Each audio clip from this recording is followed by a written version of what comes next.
good evening everyone. So welcome to our bedtime devotional for girls. So ano na po ta sa day 254 sa ato ang devotional. So God is good all the time and all the time God is good. So ang ato ang topic karon is tell it like it is.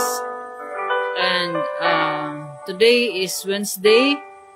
It's October 2, 2024.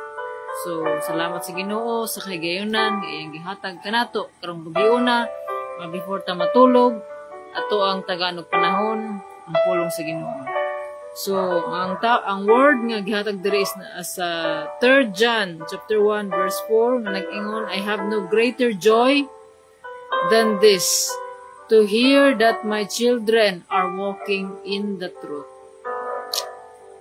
Sa Bisaya pa, wala na'y labaw nga makalipay kanako kaysa balita nga ang mga anak ko nagkinabuhi sumala sa kamatuoran.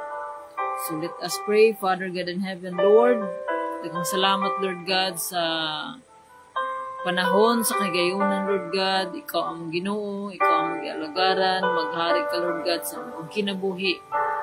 Salamat Lord God sa imong maggrasya Lord God, imong ginabuo kanamo. Salamat Lord sa imong pag-atiman kanamo karong adlaw. Lord, pasiloa kami Lord God sa mga panahon nga wala kami makapahimuot diha sa imong ngalan. Limpyuhi ang kasing-kasing, tanggalan Lord God ang mga babag sa amo ang pagtuon sa imong pulong, tanggalan Lord God ang mga kinaiya nga dili angay diha kanimo. Father God, padayon ka Lord God nga bag-o kanamo Lord, padayon ka Lord God nga bag-o sa hunahuna kung kami makahibalo kung unsa imong kabubuton dinhi sa amo ang kinabuhi. Dalaygon ka Lord, ubani kami gikan sa pagsugod hangtod sa pagtapos. Ikaw magapuno kanamo Lord God sa imong bulang espiritu, sa imong kaalam ug kahibalo nga makasabot kami kung unsa ang mensahe nga maipadayag dinhi kanamo. Tabangi kami Lord nga makakat-on ug ma-apply namo kini sa taghatag sa namo ka kinabuhi. Lord, ang isalig kini nga buluhaton diha kanimo. Nga ikaw mamuhat Lord God, may istorya kanamo pinagi sa imong pulong sa ngalan ni Jesus. Amen. So, may gabi so ingon din niya, I have no greater joy than this, to hear that my children are walking in the truth. So, unsa ning kamatuoran? Walking in the truth. So, ang kamatuoran, ana makitaan lamang sa Ginoo. Because Jesus is the way, the truth, and the life, so no one will come to the Father except through Him. So, yung diri, perhaps you have the story of the boy who cried wolf. In that story, the boy exaggerated his problems and eventually got himself into big trouble. When we pretend that our troubles are worse than they really are, we may earn a little sympathy now, but will invite lots of trouble later. If you're ever tempted to cry wolf, don't. Exaggeration wasn't good for the boy who cried wolf, and it's not good for you. So, don't exaggerate. All of us have enough troubles without pretending that we have more. So, di kita ma-exaggerate. We should tell the truth. So, tell it like it is. So, honesty is the best policy. So, mga igsoon diha ni Kristo, ang atong topic karon is walking in the truth, or tell it like it is. So, meaning we should tell the truth, nothing but the truth. The truth will set us free. The truth will set us free because the truth is in Jesus. Jesus is the truth. So kung kay balota sa kamatuoran sa pulong sa Ginoo, mo kini nga ato ang kining know the truth, because mao kini maghatag kanato og kagawasan. Kagawasan gikan sa ato ang mga kasalanan. Tungod kay sa dihang wala pa ta nakaila diha sa Ginoo, kita naulipon sa sala, naulipon, we are slave to sin.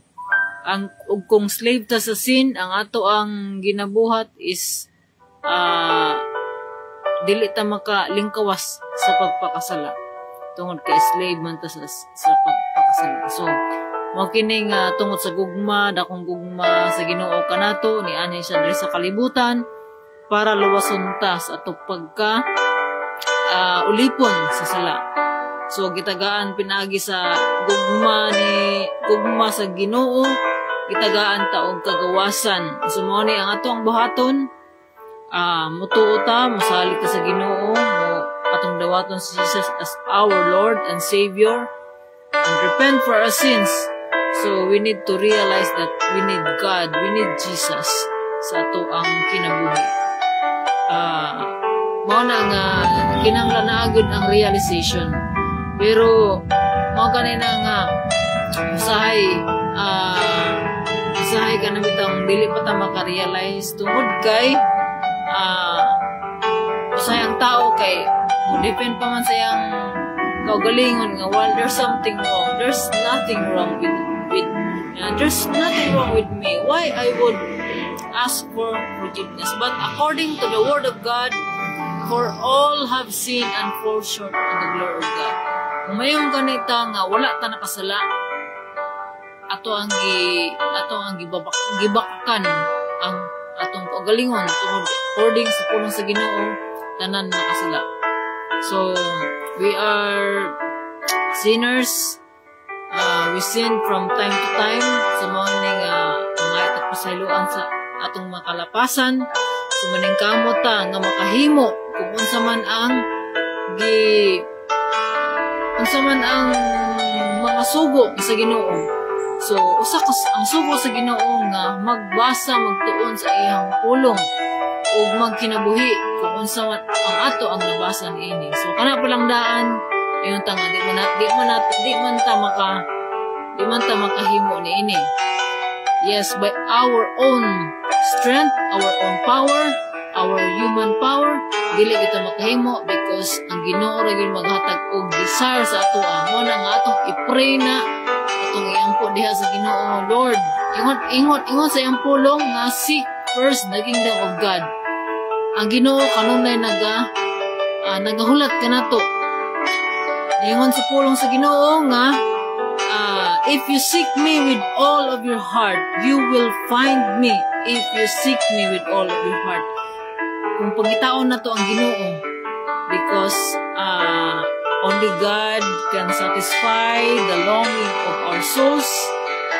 Makuha man nato ang tanan diri sa kalibutan. Pero kung makuha man ganin nato tanan diri sa kalibutan, naapay lain nga mga desires dili ta masatisfy. So daghan nag mga tao ana nga naka-testimony nga naana sa ilahang tanan pero nganong empty pa man ang ilahang kinabuhi. Tungod kay ang makasatisfy ra sa emptiness ato ang kinabuhi is only God. So mao kana nga God is inviting us. Kung ana-ana ang Ginoo kanato, so makahimo gyud ta sa istorya sa kamatuoran.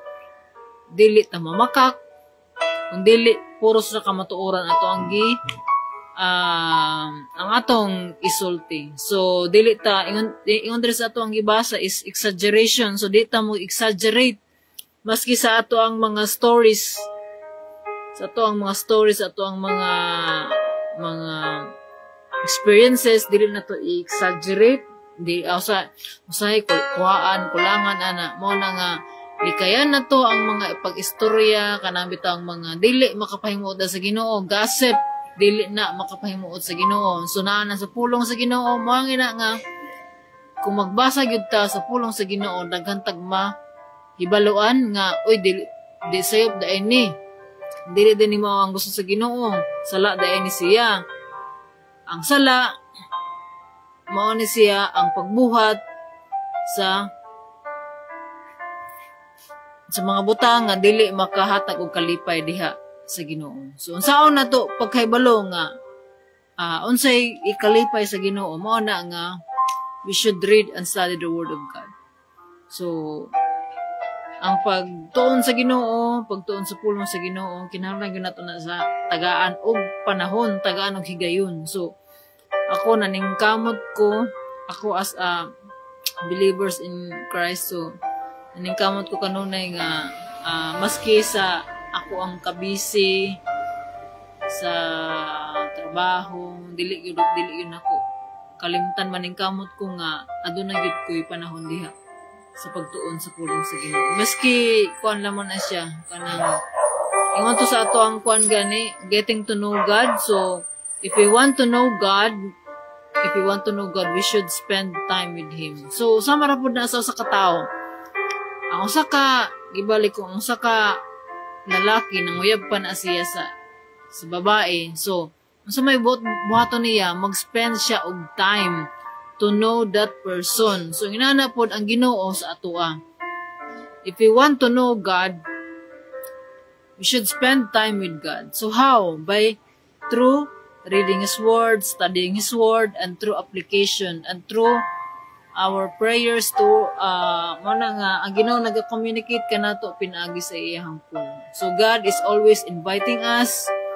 So kung ikaw nga namina karon gitandog ka sa Ginoo, it's between you and God. So matago sa kanato adunay mga experiences diha. I pray nga na-experience ninyo ang gugma sa Ginoo. Ano bitawng ang kaayo sa Ginoo, ma-experience na to ang kaayo sa Ginoo nga mao kini ang naikanta nga ang kaayo sa Ginoo maoy makapahinulsong tungod sa kamaayo sa Ginoo sa ato ang kinabuhi. Ang ngayon ba nato siyang balusan og dili maayo? Sumo ni nga tungod sa kamaayo sa Ginoo sa atong kinabuhi, ato gayud og balusan og pagkamaayo. So kaning paghimo nato og maayo, dili ni siya gipugos kun dili this is out of love tungod sa gugma sa Ginoo kanato, nakahimo ta sa paghigugma pud kaniya. So kay mao kini ang purpose sa ato ang kinabuhi. So let's remind again nga our purpose in this life is to love God with all our heart, soul, mind, and strength, and to love our neighbor as we love ourselves. So, dili na to nakalimtan. So, diha magikan sa gugma ang ato ang purpose ato ang kinabuhi. So ang ato ang sa ato ang pag-treat sa abang mga tao is with love. So, how do we treat with love? So, ato pong bantayan po ang ato ang mga atong mga inistoryahan. Kay basig pinagi sa ato ang dawit mo istorya. So usay man gud dili ta maka kanami yung tanga. Inani man ko mo istorya. Pero magay na sa ako apud gani kay naningkamot ko nga to talk with gentleness nga kanabitang usay man gud ang miski wala tay intensyon nga maka-hurt pero ang daway ta mo istorya mao siya ang makahatag og kasakit sa uban nga maminaw. So mao na nga ipakita ingon diri sa pulong sa Ginoo ako na to nabasa wala ko unsa to nga verse nga ipakita sa ubang mga tao ang imong pagka-gentle with love. So ipakita nato nga ana atay Ginoo pinaagi sa maayo natong pag-inistorya pinaagi sa pag-istorya nato sa insakto with gentleness and kindness. So naningkamot ta kung ikaw nag-struggle ana nga nag-struggle ana nga aspeto sa imong kinabuhi, so dili lamang ka nag-iisa kay daghanta kay usay man gud mga high pitch kani yung mga high pitch sa taberme na mayenta nga inani naman ko. So no, we can change. So we have to grow up, we have to grow.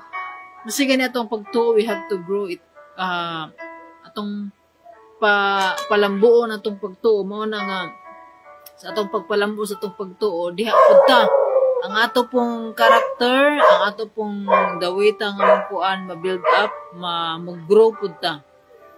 Ang atong karaan ng kinaiya, ang mahina-hina na itong kawala, ma-overcome na nato na siya nga mga kuan. So, mao na nga, masi ako naningkamot ko nga, magigistorya ko nga kanabitawang dili nga mura kog nasuko pirmi amot lang naningkamot ko hangtod naningkamot ko kay usami nga man sila nasuko kawa ko nasuko sige maningkamot ta mo na nga ang atong sa atong pagtuo diha sa Ginoo adunay gyud ka bag-uhan mao kana siya ang ebidensya nga naay tay Ginoo ang atong kagalingon una ato ang tan-awon sumona nga sa ato apong pag-reflect sa ato ang kagalingon ato pod nga kanon na i-examine ato ang katong kinabuhi kung nag-istorya ba ta sa kamatuoran sumona nga kada adlaw gyud ta makasala dili gyud na masipyat kay naay mga panahon nga di ta makaistorya tinuod atay exaggerate sumona nga mga gitagkap sa iluan sa Ginoo repent for our sins every day na daily surrender Lord I am nothing without you wala ko mahimo gayud Lord God kani ako ang kung tanggala kini nga kinaya Lord di ko ganahan ani og dili ko ni makapahimaya diha kanimo hulihin ni Lord God sa gentleness with compassion with love nga kanang pag-istorya sa laing mga tao so si Jesus ba nag-istorya ba inana ba siya nag-istorya kung mga panahon niya so mao na nga Jesus is our model so mao na nga we can change with the power of God. So, we are nothing without God, but God is still God without us, but we, humans, we are nothing without God. So, to God be all the glory. So, let us pray. Father God in heaven, Lord, salamat, Lord God, sa imuhang pulong. Salamat, Lord, sa pag-remind ka namo, Lord God, nga malipay ka, Lord God, kung kami naglakaw sa imuhang kamatuuran, kung ang imuhang pulong among gipuy-an sa amuang kinabuhi. Lord, tabangi kami, Lord God, na makahibalo ug masabta namo ang imuhang gugma nga nagluwas ka namo, Lord God, nga makapaluwas, makapahinusol nga imuhang gugma ka maayo diri sa amuang kinabuhi. Lord, salamat, Lord God, sa tanan nimong mga grasya, Lord, nga imong gibuok ka namo, Lord God, nga mas dili mi deserving, Lord God. Wala kang gihapon ka, Lord God, nagpadayon gihapon ang imuhang pagtabang ka na mo, Lord. Tagang salamat, Lord God. Ikaw mamuhat ka, Lord God, sa matag usa, Lord God, nga naminaw ni ini nga pulong, Lord God, nga mensahe. Nga kaming tanan, Lord God, maglakaw sa imuhang kamatuuran, sa imuhang dalan, Lord. Tabangi kami, Lord. Wala kami mahimog wala ikaw. Tabangi kami sa pag-fulfill sa imuhang purpose diri sa among kinabuhi. Lord, sa mga naminaw, Lord God, ikaw ang Ginoo nga mamuhat sa magigistorya ka, Lord God, pinagi sa imong pulong nga makahatag og paglaom, gugma, grasya, Lord God. Nga naa sa imo lamang ang tinuod nga kalipay ug katagbawan, Lord God, sa amo ang kinabuhi. Lord, salamat sa imong pag-uban kanamo. Dalaygon ang imong ngalan, Lord God, tanang dungog, himayag mga pagdayeg kanimo lamang. Sa ngalan ni Jesus. Amen. So again, may gabi o ang Ginoo magapanalangin ka natong tanan. Good night and see you tomorrow. Bye!